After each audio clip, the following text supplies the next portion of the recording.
Scott, week 8 of the NFL season just wrapped up, and my biggest takeaway, Eagles fans, myself included, are not quite as high on Coach Peterson as we were just maybe a week or two ago. In my opinion, I'm not going to say he lost us the Dallas game, but he certainly didn't help us win the Dallas game. There were two main things that stood out to me. First was at the end of regulation.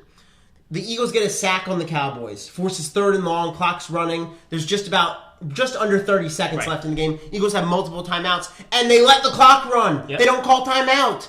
That it was such an obvious situation to me. You call timeout, you force Cowboys to run another play, you call another timeout, you then get a chance at a punt return. Who knows what's going to happen with Darren Sproles? Yep, we saw what happened with Deshaun Jackson. Exactly. For the Eagles. Even if you get a fair catch, you then still have 1 or 2 shots to move it upfield, get out of bounds, set up a long field goal, possibly win in regulation. He was asked about this after the game and said, I just wanted to go into overtime and, take our chances in overtime. Oh, no, come on. Come on, coach. Yeah, maybe you take your chances in overtime after you've taken your chances in regulation. Instead, they did the equivalent of, taking a knee instead of throwing a Hail Mary. One of my biggest pet peeves. The second thing he did was he punted instead of kicking a 54-yard field goal. Come on, coach. Again? You had 2 55-yarders at the end of the first half, and you made them both. He made one. Right, he was iced. Iced the kicker.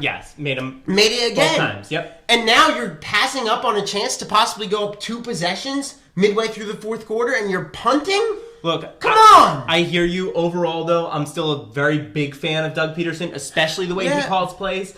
I think that when I'm watching the game, it's refreshing to see a coach call plays how you would want them to be called. It's 4th and 1 on the 40, and he's going for it. And I love that. It's something that we haven't seen from a lot of coaches. And I agree with you. I'm not completely off the Coach Peterson bandwagon. And it doesn't help that they lost the game. Had they found a way to win in overtime, I wouldn't have been... it wouldn't have stuck in my head so much. Sure, and that actually brings me to my biggest point, which is the overtime rules in the NFL, and they need to change. Now, look, this is somewhat of a carryover from Week 7, where, of course, we saw that ugly, ugly game between the Cardinals and the Seahawks in a 6-6 tie. That was so bad it was good, I've got to say. It was so bad. We agree on that. It was good, yeah. But listen, here's the point is that not so much the Cowboys-Eagles game, but the overtime games that end in a tie, they're just awful. There's a problem with a game that the longer it goes, it just gets more and more boring, right? And worse football. And don't give me the good defense argument because the offenses need to stink to not score a single point or maybe 2 field goals in a 15-minute period.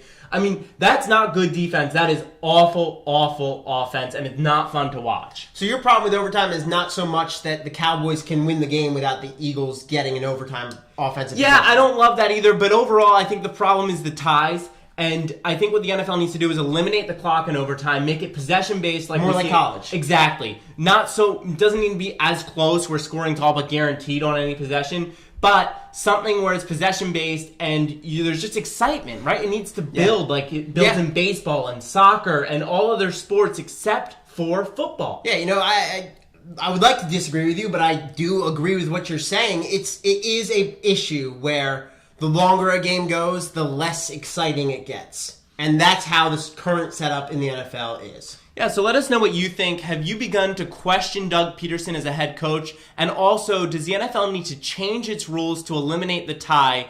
You heard our twin spin. Let us know what you think.